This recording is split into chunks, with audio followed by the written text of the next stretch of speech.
जय श्री महाकाल। दोस्तों, आप सभी का स्वागत है हमारे आज के इस वीडियो में। दोस्तों, अगर आप लोग एमपी पुलिस कांस्टेबल की तैयारी कर रहे हैं तो ये वीडियो आपके लिए बहुत ही ज़्यादा इंपॉर्टेंट होगी। इस वीडियो में हम लोग जीके और साइंस के कुछ ऐसे क्वेश्चंस देखेंगे जो कि आपके एग्ज़ाम के लिए बहुत ही ज़्यादा महत्वपूर्ण साबित होंगे।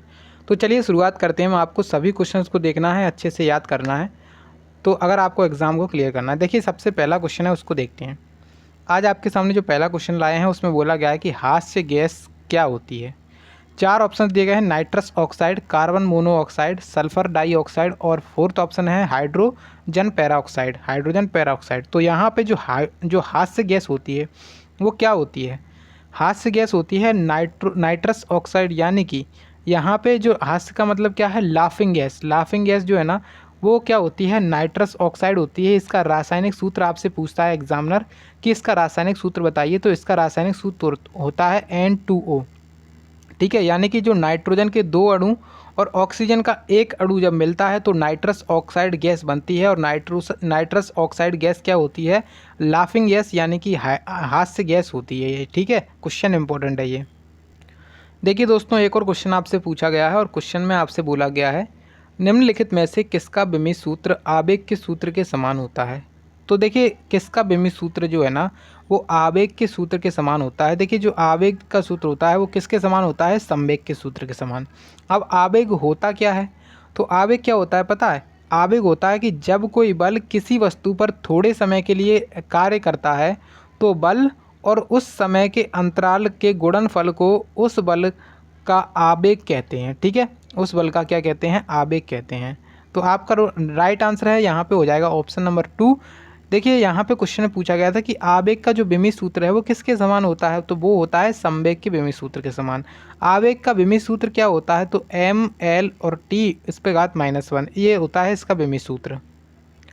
देखिए दोस्तों, अब आपसे एक और क्वेश्चन पूछा गया है, इतिहास से ये क्वेश्चन है और बहुत ही ज़्यादा महत्वपूर्ण क्वेश्चन है। क्वेश्चन में आपसे कह रहा है कि अकबर के समय मुगल साम्राज्य की पश्चिमोत्तर सीमा कहाँ तक थी, क्या थी? देखिए, जो अकबर था ये एक मुग़ल सम्राट था। ठीक है, मुग़ल सम्राट था। इसका अगर शासनकाल की अगर आपसे पूछा जाए कि इसका शासनकाल कब से कब तक रहा, तो इसने 1556 से शासन करना शुरू किया था और इसका शासनकाल कब तक रहा था? तो 1605 तक इसका शासनकाल रहा था। ठीक है, इसके समय में इसने क्या किया? बहुत सारी इसने अपने जीवन में विजय प्राप्त की और एक एक करके धीरे धीरे ये कहाँ तक इसने अपना साम्राज्य विस्तार कर लिया? इसने अपना साम्राज्य विस्तार कर लिया हिंदुकुश पर्वत तक। यानी कि जो इसकी पश्चिमोत्तर सीमा थी वो क्या थी? हिंदुकुश पर्वत इसकी पश्चिमोत्तर सीमा थी। ठीक है, अब हिंदुकुश पर्वत जो है ना, उसके अंतर्गत क्या क्या चीज़ें आ जाती हैं वो भी आपसे कई बार एग्जामिनर पूछ लेता है। तो देखिए, हिंदुकुश पर्वत के अंतर्गत कौन कौन से क्षेत्र आते हैं? सबसे पहला क्षेत्र आता है कश्मीर का क्षेत्र। उसके बाद जो अपना सिंध का क्षेत्र है वो भी आ जाता है, बलूचिस्तान का क्षेत्र, मकराना का क्षेत्र, और आपका जो कंधार का एरिया था, कंधार का क्षेत्र था, वो भी किसके अंतर्गत आता है? हिंदुकुश के अंतर्गत। ठीक है, तो अकबर के साम्राज्य के जब अकबर का साम्राज्य चल रहा था तो उसका साम्राज्य विस्तार की पश्चिमोत्तर सीमा जो थी वो हिंदुकुश पर्वत से थी। ठीक है, अगर उसके दक्षिणी सीमा की बात की जाए कि उसकी दक्षिणी सीमा कहाँ तक थी, तो उसकी जो दक्षिणी सीमा थी वो थी विंध्याचल पर्वत तक। कहाँ तक थी? विंध्याचल पर्वत तक। और अगर आपसे पूछा जाए कि उसकी जो पूर्वी सीमा थी वो कहाँ तक थी, तो उसकी पूर्वी सीमा थी कहाँ तक? ब्रह्मपुत्र नदी तक। देखिए दोस्तों, अब आपसे एक और बहुत ही ज़्यादा अच्छा क्वेश्चन है और क्वेश्चन में पूछ रहा है कि एक ग्रह अपने कक्ष में सूर्य से न्यूनतम दूरी को क्या कहा जाता है? तो कोई ग्रह है, उसके अपनी कक्षा में सूर्य से जो न्यूनतम दूरी होती है उसे क्या कहते हैं? जैसे मान के चलिए, यहाँ पे हम इसका थोड़ा सा कम जूम करते हैं और यहाँ पे आपको दिखाते हैं। तो यहाँ पे आप देख पाएँ कि जैसे मान के चलो ये अपना क्या है? सूर्य है, ये अपना क्या है? सन है। ठीक है, और जो अपनी पृथ्वी है ना, वो सूर्य की कैसे परिक्रमा कर रही है? आप कहेंगे सर, जो सूर्य की परिक्रमा कर रही है वो किस कक्षा में कर रही है? वो कर रही है परवलयाकार, यानी कि इस तरीके से दीर्घ वृत्ताकार कक्षा में ये सूर्य की परिक्रमा कर रही है। ठीक है, चित्र थोड़ा सही नहीं बनाया है लेकिन आप लोग उसको माइंड नहीं करेंगे। देखिए, ये जो सूर्य है यहाँ पे है और इसकी परिक्रमा कर रही है हमारी पृथ्वी। ठीक है, मान के चलो पृथ्वी आ जाती है यहाँ पे सबसे ज़्यादा दूरी हो गई, और अगर पृथ्वी यहाँ पर आ जाती है, पृथ्वी अगर यहाँ पे आ जाती, चक्कर लगाते लगाते लगाते लगाते यहाँ पे पहुँच गई, तो यहाँ पे सबसे कम दूरी हो गई। ठीक है, तो वही क्वेश्चन में हमसे पूछा गया है कि पृथ्वी की सूर्य से न्यूनतम दूरी यानी कि सबसे कम दूरी को क्या कहा जाता है। तो जो सबसे कम दूरी होती है उसे कहते हैं उपसौर। जैसे आपने देखा होगा कोई भी पद होता है, इसको याद करने के लिए एक बताता हूँ। कोई भी पद होता है उसको आप, जैसे आपका जो सीनियर होता है, जैसे आपने देखा होगा कलेक्टर लिखते हैं आप लोग, ठीक है। जैसे कलेक्टर है, उसके नीचे वाला जो पद होता है उसे कहते हैं, उसके क्या कहते हैं, उससे कम वाले पद को क्या कहते हैं, उप कलेक्टर। क्या कहते हैं, उप जिला न्यायाधीश। इस तरीके से कहा जाता है ना। तो उप का मतलब क्या है, कम है, यानी कि न्यूनतम दूरी जो होती है, न्यूनतम दूरी जो होती है उसे क्या कहते हैं, उपसौर कहा जाता है। उपसौर कहा जाता है न्यूनतम दूरी को। अगर इंग्लिश में पूछा जाए कि इंग्लिश में क्या है, कई बार उपसौर की जगह पेरीहेलियन भी लिख देता है। क्या लिख देता है, पेरीहेलियन, ठीक है। तो अगर आपको पूछा जाए कि पेरीहेलियन क्या है, तो पेरीहेलियन जो है ना वो सूर्य से न्यूनतम दूरी को कहते हैं पेरीहेलियन, ठीक है। इसका जो राइट आंसर है वो ऑप्शन नंबर 1 हो जाएगा। अगर अधिकतम दूरी पूछी जाए, जैसे यहाँ पे आ गई अपनी पृथ्वी, ठीक है, और अधिकतम दूरी जो पूछी जाती है उसे कहते हैं अपनी अपसौर। क्या कहते हैं, अपसौर, ठीक है। तो आप इसको भी ध्यान रखेंगे, अपसौर इसे कहा जाता है, ठीक है। अपसौर को इंग्लिश में एपीहेलियन कहा जाता है। क्या कहा जाता है, एपीहेलियन, ठीक है। तो ये तो हो गई अपने सूर्य की बात। अब यहाँ पे जो है ना अपनी पृथ्वी आ गई यहाँ पर, और पृथ्वी की परिक्रमा कौन कर रहा है, पृथ्वी की परिक्रमा कर रहा है, आप कहें कि चंद्रमा जो है ना वो पृथ्वी की परिक्रमा कर रहा है। तो एक समय ऐसा आएगा जो चंद्रमा है ना पृथ्वी से सबसे अधिक दूरी पर होगा, और एक समय ऐसा आएगा जो चंद्रमा है ना वो पृथ्वी से सबसे कम दूरी पर होगा। तो पृथ्वी से सबसे कम दूरी जो होती है वो चंद्रमा की, वो क्या कहलाती है, पृथ्वी से सबसे कम दूरी चंद्रमा की क्या कहलाती है, और पृथ्वी से सबसे ज़्यादा दूरी चंद्रमा की क्या कहलाती है। तो जो सबसे कम दूरी है उसे कहा जाता है उपभू।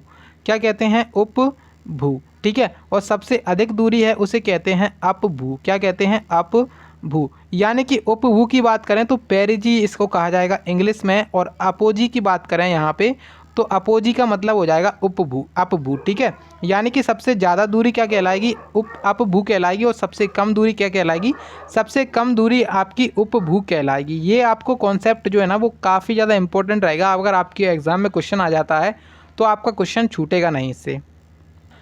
देखिए दोस्तों, अब आपसे एक और क्वेश्चन पूछा गया है, और क्वेश्चन में आपसे बोला गया है कि स्वामी विवेकानंद जी का वास्तविक नाम क्या था। जो स्वामी विवेकानंद जी थे, इनका जो वास्तविक नाम था वो क्या नाम था, इनका वास्तविक नाम था नरेंद्र दत्त। इनका जन्म कब हुआ था, तो इनका जन्म हुआ था 1863 में। 1863 में इनका जन्म हुआ था। 12 जनवरी 1863 को इनका जन्म हुआ था। इसी वजह से 12 जनवरी को क्या मनाया जाता है, राष्ट्रीय युवा दिवस के रूप में मनाया जाता है, ठीक है। और अगर आपसे पूछा है कि विश्व युवा दिवस कब मनाते हैं, तो 12 अगस्त लगाएंगे आप लोग। तो इसको आप लोग ध्यान रखेंगे, बहुत ही ज़्यादा इंपॉर्टेंट है। दिवस तो आप लोग ध्यान रख ही सकते हैं कि 12 जनवरी को राष्ट्रीय युवा दिवस के रूप में मनाया जाता है। अब देखिए दोस्तों, आपसे एक और क्वेश्चन पूछा गया है जो कि आपका साइंस से है। साइंस में आपसे पूछ रहा है कि पीयूष ग्रंथि कहाँ पर स्थित होती है। जो पीयूष ग्रंथि होती है ना वो कहाँ पर स्थित होती है, ये जो है ना पीयूष ग्रंथि वो है ना मस्तिष्क में, यानी कि अपने जो माइंड होता है उसमें स्थित होती है, ठीक है। पीयूष ग्रंथि को मास्टर ग्रंथि भी कहा जाता है। पीयूष ग्रंथि को क्या कहते हैं, मास्टर ग्रंथि भी कहते हैं। तो इसको आप लोग ध्यान रखेंगे। और ये कहाँ पर पाई जाती है, ये आपके मस्तिष्क में पाई जाती है। देखिए आपसे एक और क्वेश्चन पूछ रहा है, अर्थशास्त्र से, इकोनॉमी से है। क्वेश्चन में कह रहा है कि भारत में निम्नलिखित क्षेत्रों में से किसके द्वारा अधिक बचत की जाती है। तो अधिक बचत जो है ना, सबसे पहले यहाँ पे सार्वजनिक क्षेत्र, घरेलू क्षेत्र, कॉरपोरेट क्षेत्र, और फोर्थ ऑप्शन है निजी क्षेत्र। तो सीधा सीधा इसका राइट आंसर हो जाएगा घरेलू क्षेत्र में जो है ना वो सबसे ज़्यादा बचत की जाती है, ठीक है। देखिए दोस्तों, आपसे एक और क्वेश्चन पूछ रहा है। क्वेश्चन में कह रहा है कि बैदा निम्नलिखित में से किस देश की जनजाति है। इंपॉर्टेंट क्वेश्चन है ये। देखिए जो बैदा जनजाति है वो श्रीलंका में पाई जाती है। श्रीलंका की एक जनजाति है जिसका नाम क्या है, बैदा जनजाति, ठीक है। तो श्रीलंका की जनजाति का क्या कहते हैं, बैदा जनजाति। यहाँ पे इसका नाम है, एक जनजाति है ये, क्या नाम है इसका, बैदा जनजाति। और ये कई बार एग्जाम्स में पूछा गया है, ठीक है। अब देखिए यहाँ पे श्रीलंका आया तो इसकी राजधानी के बारे में आप लोग जान लीजिए कि इसकी राजधानी जो है ना उसका नाम क्या है, श्री जयवर्धनपुरे कोट्टे इसकी वर्तमान में राजधानी है। अब अगर आपसे पूछा जाए कि मालदीव की राजधानी बताइए, तो मालदीव की राजधानी क्या है, मालदीव की राजधानी है माले। म्यांमार की राजधानी क्या है, नापेटाओ। उसके बाद जो बांग्लादेश बचता है, बांग्लादेश की राजधानी है ढाका, ठीक है। तो ये क्वेश्चन है कुछ। देखिए दोस्तों, अब आपसे एक और क्वेश्चन पूछ रहा है। क्वेश्चन कह रहा है कि निम्नलिखित में से कौन सा कथन सही है। तो सबसे पहले कथनों को पढ़ना पड़ेगा। पहले कथन में कह रहा है कि अधातुओं के ऑक्साइड क्षारीय होते हैं, दूसरे में आपसे कह रहा है कि अधातुओं के ऑक्साइड अम्लीय होते हैं और तीसरे में कह रहा है कि धातुओं के ऑक्साइड अम्लीय होते हैं। तो यहाँ पे हम बताएंगे कि जो अधातु होती हैं उनके ऑक्साइड कैसे होते हैं। अधातुओं के ऑक्साइड जो है ना वो अम्लीय प्रकृति के होते हैं, यानी कि एसिड प्रकृति के होते हैं। ऑप्शन नंबर 2 जो है ना वो यहाँ पे सही है, यानी कि कथन कौन सा सही था, ऑप्शन नंबर 2 वाला, यानी कि जो कथन दिया गया है जो अधातु होती हैं उनके ऑक्साइड किस तरीके के होते हैं, उनकी प्रकृति क्या होती है, उनकी प्रकृति होती है अम्लीय प्रकृति। देखिए दोस्तों, अब आपसे एक और क्वेश्चन पूछा गया है और क्वेश्चन में आपसे बोला गया है कि भारतीय संविधान के किस भाग में नगर पालिकाओं के बारे में बताया गया है। देखिए, अगर आपसे संविधान में यहाँ पे क्या क्या क्वेश्चन पूछा जा सकता है, जो नगर पालिकाएँ हैं उनसे संबंधित क्या क्या क्वेश्चन पूछा जा सकता है, तो आपसे पहले क्वेश्चन में पूछेगा कि किस भाग में इसकी चर्चा है, या फिर आपसे क्वेश्चन में पूछेगा कि किस अनुच्छेद में इसकी चर्चा है, या फिर आपसे पूछेगा कि इसकी चर्चा किस अनुसूची में है, किस अनुसूची में है। तो 3 क्वेश्चन यहाँ से बनते हैं। तो सबसे पहले अगर भाग की बात करें कि ये किस भाग में इसकी चर्चा है, तो भाग संख्या 9, यानी कि जो भाग संख्या 9 का ए है उसमें इसकी चर्चा की गई है। ठीक है, इसको कौन से संविधान संशोधन के तहत जोड़ा गया था उसके बारे में भी अभी हम चर्चा करेंगे। इसकी अगर बात की जाए कि किस अनुच्छेद में इसकी चर्चा की गई है, तो अनुच्छेद नंबर 243 से लेकर के अनुच्छेद नंबर 243 ZG तक इसकी चर्चा की गई है। ठीक है, उसके बाद आपसे पूछता है कि किस अनुसूची में इसकी चर्चा की गई, तो अनुसूची नंबर 12, अनुसूची नंबर जो 12 है इसमें इसकी चर्चा की गई है। ठीक है, अब आपसे क्वेश्चन पूछता है कि किस संविधान संशोधन के तहत इसे जोड़ा गया था, किस संविधान संशोधन के तहत नगर पालिकाओं को जोड़ा गया था, तो आप कहेंगे सर जो 74वां संविधान संशोधन हुआ था सन 1993 में, इसके तहत इसे जोड़ा गया था। 73वां और 74वां संविधान संशोधन के तहत इसे जोड़ा गया था। ये क्वेश्चन है यहाँ से पूछे जाएंगे, तो अगर आप लोगों से क्वेश्चन पूछा जाए तो यहाँ से इसमें ये क्वेश्चन पूछे जा सकते हैं। ठीक है, अब देखिए आपसे एक और क्वेश्चन पूछा गया है और क्वेश्चन में आपसे कह रहा है कि पोषण प्रक्रम का पहला चरण ग्लूकोज का एक 3 कार्बन वाले अणु में क्या करना होता है। 3 कार्बन वाले जो अणु होते हैं उनमें क्या करता है, खंडन कर देता है। अब ये खंडन किस में बांट देता है, खंडन ये बांट देता है पाइरूवेट में, यानी कि जो पोषण प्रक्रम का पहला चरण जो होता है ग्लूकोज का एक 3 कार्बन वाले पाइरूवेट का में खंडन कर देता है, यानी कि जो ग्लूकोज होता है उसको क्या कर देता है, ग्लूकोज को 3 भागों में बांट देता है और 3 पाइरूवेट में खंडन कर देता है। आपका जो करेक्ट आंसर है वो ऑप्शन नंबर 1 हो जाएगा इस क्वेश्चन का। अब देखिए दोस्तों, आपसे एक और क्वेश्चन पूछा गया है। क्वेश्चन में कह रहा है कि निम्नलिखित में से कौन सा विश्व स्वास्थ्य संगठन यानी कि WHO द्वारा अर्हता प्राप्त भारत की ओर से देश की विकसित प्रथम टीका है, यानी कि भारत का जो प्रथम टीका है जो कि WHO के द्वारा मान्यता प्राप्त है और अंतर्राष्ट्रीय स्तर पर इसे बेचा जा सकता है, वो कौन सा टीका है, वो है रोटावैक। ठीक है, रोटावैक जो वैक्सीन है ये जो है ना प्रथम भारत की ऐसी वैक्सीन है जो अंतर्राष्ट्रीय क्या प्राप्त है, अंतर्राष्ट्रीय अनुमति प्राप्त है, इसे अंतर्राष्ट्रीय बाजारों में बेचा जा सकता है। ठीक है, अब यहाँ पे ये WHO के द्वारा मान्यता प्राप्त है, तो WHO आपसे पूछा जा सकता है कि विश्व स्वास्थ्य संगठन इसकी स्थापना कब हुई थी, तो 7 अप्रैल 1948 को इसकी स्थापना की गई थी। ठीक है, इसका मुख्यालय कहाँ पर है, जिनेवा स्विट्जरलैंड में इसका मुख्यालय स्थित है। इसको आप लोग ध्यान रखेंगे, आपसे क्वेश्चन में पूछता है। ठीक है, यहाँ से एक क्वेश्चन और पूछता है कि जो रोटावैक वैक्सीन है वो किसने बनाई थी, तो हैदराबाद में एक संस्थान स्थित है भारत बायोटेक। भारत बायोटेक जो कंपनी है भारत बायोटेक लिमिटेड, उसके द्वारा इस वैक्सीन को बनाया गया था। अब देखिए दोस्तों, आपसे एक और क्वेश्चन पूछ रहा है। क्वेश्चन कह रहा है कि किस भारतीय शासक का राज्य विस्तार भारत से बाहर था। देखिए, भारत से बाहर की बात की जाए चंद्रगुप्त मौर्य, कनिष्क, या फिर ऑप्शन नंबर जहाँ पे तीसरा कह रहा है कि चंद्रगुप्त मौर्य और कनिष्क दोनों, तो इसका राइट आंसर भी ऑप्शन नंबर तीसरा ही होगा। यानी कि जो चंद्रगुप्त मौर्य थे और ये किस वंश के शासक थे, मौर्य वंश के शासक, और कनिष्क जो है ना वो कुषाण वंश का शासक था। दोनों ही एक प्रभावी शासक रहे और इनका जो शासन साम्राज्य था वो भारत से बाहर तक फैला हुआ था। ठीक है, तो इसका राइट आंसर आप लोग लगा लीजिएगा ऑप्शन नंबर तीसरा, जो करेक्ट आंसर हो जाएगा। अब देखिए दोस्तों, आपसे एक और क्वेश्चन पूछ रहा है। क्वेश्चन कह रहा है कि बिंबिसार निम्नलिखित राजवंशों में से किसके संस्थापक थे। जो बिंबिसार है ना, वो एक तो आपके सामने नाम आता है बिंबिसार और दूसरा नाम आता है बिंदुसार। बिंदुसार तो दोनों नाम एक जैसे हैं, लेकिन कन्फ्यूज़न होती है। यहाँ पे जो बिंदुसार हैं वो मौर्य वंश के मौर्य वंश में, मतलब मौर्य वंश के रहे थे शासक। और ये किसके पुत्र थे? ये थे चंद्रगुप्त मौर्य के पुत्र। और बिंदुसार का ही पुत्र का नाम क्या था? अशोक सम्राट। जो अशोक सम्राट आप सभी लोग जानते हैं, अशोक सम्राट जो है ना बिंदुसार के ही पुत्र थे।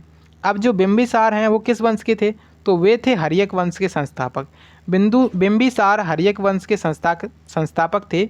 और इसकी मृत्यु जो है ना, इसकी हत्या जो है ना, वो इसी के पुत्र यानी कि बिंबिसार के ही पुत्र अजात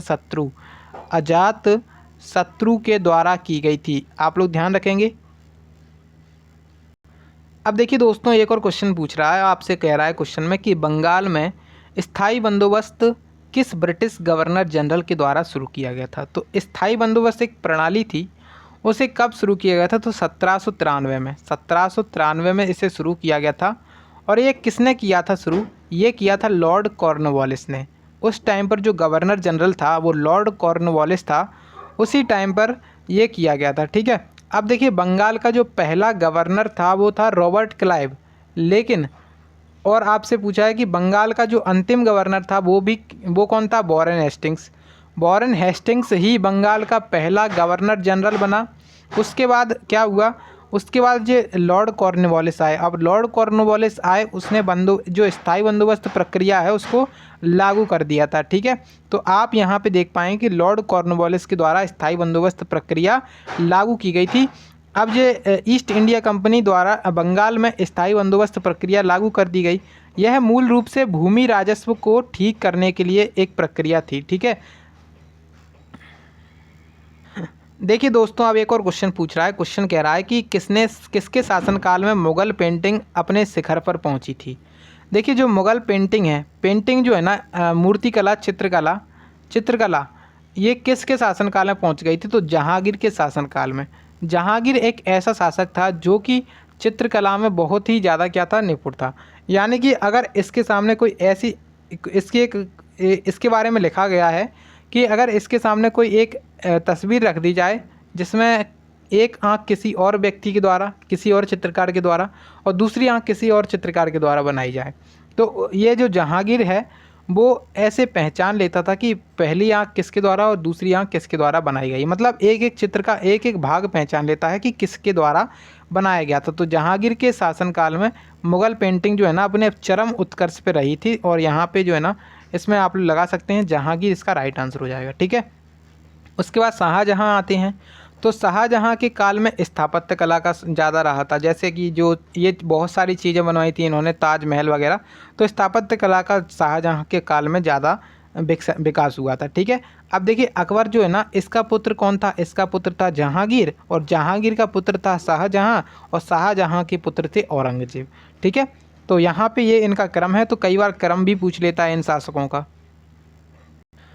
अब देखिए दोस्तों, नेक्स्ट क्वेश्चन पूछ रहा है। क्वेश्चन में आपसे बोला गया है लेटेराइट मिट्टी का विकास किसके परिणाम स्वरूप होता है? देखिए, जो लेटेराइट मिट्टी होती है वो उष्णकटिबंधीय प्रदेशों में पाई जाती है। कैसे प्रदेशों में? उष्णकटिबंधीय प्रदेशों में पाई जाती है। यह मिट्टी प्रायः उन उष्णकटिबंधीय प्रदेशों में पाई जाती है जहाँ पर ऋतुनिष्ठ वर्षा होती है। ठीक है। उसके बाद यहाँ पे जो लेटराइट मिट्टी होती है इसका लाल रंग होता है। मतलब जो लेटराइट मिट्टी होती है लाल रंग की होती है, लेकिन लाल रंग की होने के बावजूद भी जो लाल मिट्टी होती है उससे अलग होती है।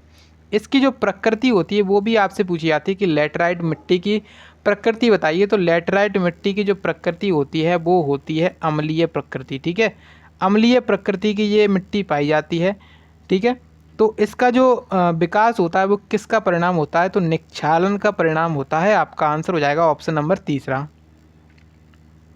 देखिए दोस्तों, आज का लास्ट क्वेश्चन है, और आज के लास्ट क्वेश्चन में आपसे बोला गया है संविधान के अंतर्गत भारतीय लोकतंत्र के आदर्शों को हम कहाँ पर देख सकते हैं? जो अपना संविधान है उसके लोकतंत्र के आदर्शों को किस में लिखा गया है? तो अपना लिखा गया है वो प्रस्तावना में। और प्रस्तावना जो है ना उसको प्रस्तुत किसने किया था? तो जवाहरलाल नेहरू के द्वारा इसे प्रस्तुत किया गया था। जो अपनी संविधान सभा थी उसमें 13 दिसंबर 1946 को इसे प्रस्तुत किया गया था। ठीक है। अब इसे मंजूरी कब मिल गई थी, तो इसको संविधान सभा द्वारा अपनाया कब गया था, तो इसे संविधान सभा द्वारा 22 जनवरी 1947 को अपना लिया गया था। ठीक है, तो आप लोग इस चीज़ को ध्यान रखेंगे। और देखिए अब यहाँ पे भाग 3 लिखा है, भाग 4 लिखा है, भाग संख्या 1 लिखा है। तो संविधान के भाग जो 3 है उसमें क्या चर्चा की गई है, संविधान का सबसे पहले भाग 1 से शुरुआत करते हैं हम। तो भाग 1 में किसकी चर्चा की गई है, अपना जो भारत है वो एक यूनियन होगा, यानी कि भारत राज्य और केंद्र शासित प्रदेशों का क्या है, एक यूनियन है, इसकी चर्चा इसमें की गई है। संविधान का जो भाग संख्या 2 है उसमें की गई है नागरिकता की चर्चा, यानी कि सिटीजनशिप की चर्चा, नागरिकता की चर्चा। अब जो भाग 3 आता है उसके अंतर्गत आते हैं अपने फंडामेंटल राइट्स, यानी कि मौलिक अधिकार। ठीक है, इसे मूल अधिकार भी बोला जाता है, मूल अधिकार। उसके बाद जो अपना भाग संख्या 4 आते हैं, इसमें आते हैं DPSP, यानी कि directive principle of state policy. ठीक है, यानी कि राज्य के नीति निर्देशक तत्व भाग संख्या 4 के अंतर्गत आते हैं और इसकी अनुच्छेद 36 से 51 तक इसकी चर्चा है। भाग संख्या में 1 में जो अनुच्छेद 1 से लेकर 4 तक चर्चा है। भाग संख्या जो 2 है ना उसमें अनुच्छेद नंबर 5 से लेकर 11 तक चर्चा है। और भाग संख्या 3 जो है ना उसमें 12 से लेकर 35 तक चर्चा की गई है। तो ये कुछ इंपॉर्टेंट हैं जो आपसे कई बार एग्जामिनर पूछता है। ठीक है, तो इन सभी चीज़ों को आपको ध्यान रखना है। और अगर यहाँ पे आपको वीडियो जो है ना पसंद आई है तो प्लीज़ वीडियो को लाइक करके आप लोग चैनल को सब्सक्राइब जरूर कर लीजिएगा, क्योंकि आपके लिए इसी प्रकार के वीडियोज़ यहाँ पे डेली आ रहे हैं आपके एग्ज़ाम के लिए। ठीक है, चलिए मिलते हैं किसी नेक्स्ट वीडियो में, तब तक के लिए जय हिंद, जय भारत।